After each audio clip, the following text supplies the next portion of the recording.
बहुत समय पहले की बात है। हिमालय की ऊंची पहाड़ियों के उस पार इंद्रधनुषी घाटियों से घिरे एक सुंदर गांव नीलपुर में। क्या नाम था गांव का? नीलपुर। जहां हर सुबह आसमान रंगों की बौछार करता था। काय की बौछार करता था आसमान? रंगों की। और बादल बच्चों से बातें किया करते थे। वहां एक नन्हा, मासूम और बेहद जिज्ञासु बच्चा रहता था जिसका नाम था मिठुआ। उस बच्चे का क्या नाम था? मिठुआ। मिठुआ की सबसे खास बात यह थी कि वह जब भी कोई रंग बिरंगा गुब्बारा उड़ाता, वो बादलों तक जाता और कुछ ही पलों में कोई जवाब जरूर लौटाता। कभी हल्की बारिश, कभी सूरज की मुस्कान, कभी सतरंगा इंद्रधनुष और कभी दूर आसमान से गूंजती कोई मधुर सी लोरी। गांव के लोग कहते थे कि मिठुआ के गुब्बारे जादुई हैं और उसे बादलों से कोई खास रिश्ता मिला हुआ है, शायद पिछले जन्म का। मिठुआ भी रोज अलग अलग भावनाओं से भरे गुब्बारे उड़ाता। लाल गुब्बारे में हिम्मत, नीले में सुकून, हरे में स्नेह, पीले में उम्मीद और कभी कभी काले में अपने मन के उलझे हुए सवाल। अलग अलग क्या क्या भावनाएं थी? लाल गुब्बारे में हिम्मत थी, नीले में सुकून, हरे में स्नेह, पीले में उम्मीद और कभी कभी काले में अपने मन के उलझे हुए सवाल। लेकिन एक दिन कुछ अजीब हुआ। क्या अजीब हुआ? जब मिठुआ खेलते खेलते गुस्से में आ गया क्योंकि बारिश ने उसका पूरा मैदान कीचड़ से भर दिया था। गुस्से से भरा मिठुआ घर लौटा और काले गुब्बारे में उसने अपने दिल की भड़ास लिखी। अब मत आना, तुम्हारी बारिश मुझे पसंद नहीं। तुम मेरी जिंदगी में सब कुछ गड़बड़ कर देते हो। तुम मेरी जिंदगी में सब कुछ गड़बड़ कर देते हो। और जैसे ही वो गुब्बारा आसमान की ओर गया, आकाश ने चुप्पी साध ली। अगले दिन सूरज नहीं निकला, ना बादल आए, ना इंद्रधनुष। पूरा आसमान बेरंग और खाली हो गया, जैसे कोई बड़ा दिल टूट गया हो। बच्चों की हंसी बंद हो गई, पक्षी उड़ना भूल गए, फूल मुरझा गए और नदियां गुनगुनाना छोड़ चुकी थी। मिठुआ की आंखों में हैरानी और दिल में डर था। उसने फिर से लाल, नीले, पीले गुब्बारे उड़ाने की कोशिश की, लेकिन कोई जवाब ही नहीं आया। गांव के सबसे बुजुर्ग ज्ञानदास बाबा ने उसे पास बुलाकर कहा, बेटा, आसमान जब रूठ जाए तो समझो उसने इंसानों की भावनाओं से हार मान ली है। तुझे शायद याद नहीं, पर शब्दों में ताकत होती है और तूने शायद उसे गलत शब्द कह दिए हैं। मिठुआ को वो काला गुब्बारा याद आया। उसकी आंखें भर आईं, लेकिन अब पछताने का वक्त नहीं था। उसने ठान लिया कि वो आसमान से माफी मांगने नहीं, बल्कि उसे गले लगाने जाएगा। वो आसमान से माफी नहीं मांगेगा, बल्कि उसे गले लगाएगा। उसने अपने पुराने स्केच बुक निकाले जिसमें उसने वो गुफा बनाई थी जो केवल कल्पनाओं में होती थी, अंतरिक्ष गुफा, जहां धरती और आकाश के बीच ध्वनि सेतु नाम का पुल होता था।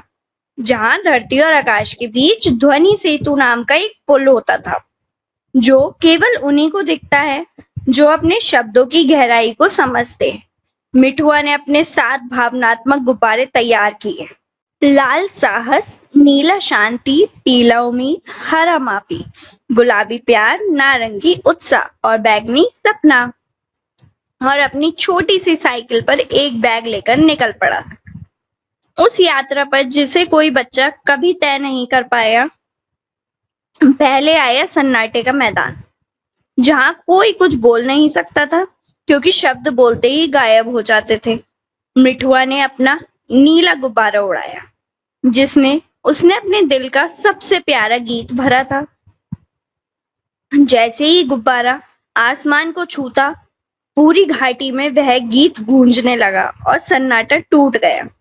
फिर वह पहुंचा शब्दों का जंगल, जहां पेड़ बच्चों के बोले गए झूठ, डर और गुस्से को ठहरा दोहराते थे। हर आवाज नकारात्मक लगती थी।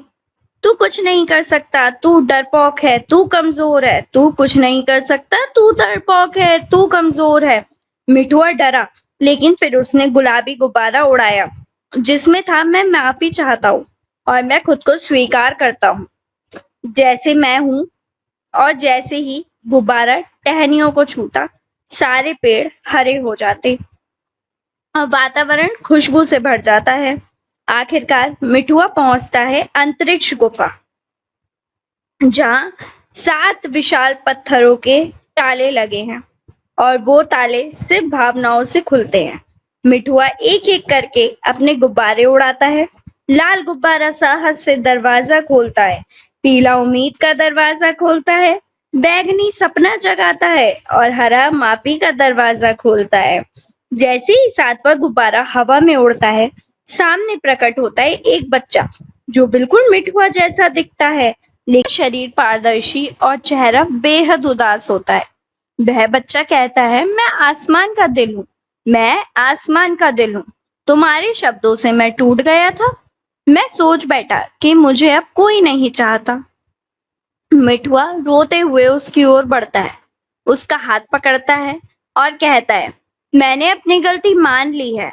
अब मैं जानता हूँ कि बिना बादलों के इंद्रधनुष नहीं बनता और बिना आंसू के कोई दिल साफ नहीं होता। बिना बादलों के इंद्रधनुष नहीं बनता और बिना आंसू के कोई दिल साफ नहीं होता। तुम हमें चाहिए, तुम्हारी बारिश, तुम्हारी नमी, तुम्हारा साया। उस बच्चे की आंखों से 2 बड़े आंसू निकलते हैं और जैसे ही वे जमीन को छूते हैं, पूरे आकाश में रंग फूट पड़ते हैं। एक भव्य सतरंगी गुब्बारा ऊपर फूटता है और इंद्रधनुषी बारिश गांव की ओर बरसने लगती है। जब मिठुआ वापस गांव पहुंचता है, तो सारे बच्चे बाहर भागकर आते हैं। पर अब वो सिर्फ खेल नहीं करते, अब हर बच्चा एक गुब्बारे में अपनी भावना भरकर उड़ाता है। किसी में माफी, किसी में प्यार, किसी में सपने और किसी में अपनी छोटी सी सोच। मिठुआ ने इमोशन बलून्स क्लब शुरू किया। कौन सा क्लब शुरू किया? इमोशन बलून्स क्लब, जहां बच्चों को सिखाया गया कि कैसे अपनी भावनाओं को समझे, व्यक्त करें और स्वीकारें। मिठुआ अब सिर्फ गुब्बारे उड़ाने वाला बच्चा नहीं था, वह बन गया था एक संदेशवाहक जो शब्दों की ताकत को समझता था और दुनिया को सिखा रहा था कि हर भावना, हर बात और हर सोच अगर सच्ची हो तो वो आसमान तक पहुंच सकती है। अब जब भी कोई बच्चा दुखी होता, सब मिलकर पीला गुब्बारा उड़ाते, जिसमें लिखा होता, तू अकेला नहीं है, और दूर आकाश से हल्की सी बारिश गिरती थी, जैसे आसमान खुद जवाब दे रहा हो, मैं यहाँ हूँ। मिठुआ की कहानी अब देश विदेश में पढ़ाई जाती है, उस पर कार्टून बनाए गए, किताबें लिखी गईं और यहाँ तक कि वैज्ञानिकों ने भी माना कि बच्चों की भावनाएं ऊर्जा बनकर दुनिया को बदल सकती है। इस कहानी से हमें यह शिक्षा मिलती है, हर भावना जरूरी है। दुख, गुस्सा, खुशी, डर, सपना, सबका अपना स्थान है। जब हम अपनी भावनाओं को समझते हैं और उन्हें सच्चे शब्दों में व्यक्त करते हैं, तब हम केवल अपने आसपास नहीं, पूरे संसार को रोशन कर सकते हैं। शब्दों में जादू है और जब दिल से निकले तो वो आसमान को भी बदल सकते हैं। अगर ये स्टोरीज आपको हमारे YouTube चैनल पर मिल रही हैं तो प्लीज हमारे चैनल को सब्सक्राइब कीजिए, एंड फेसबुक पर मिल रही हैं तो प्लीज हमारे पेज को फॉलो करिए, एंड शेयर तो आप करेंगे ही। आप सभी का बहुत बहुत धन्यवाद।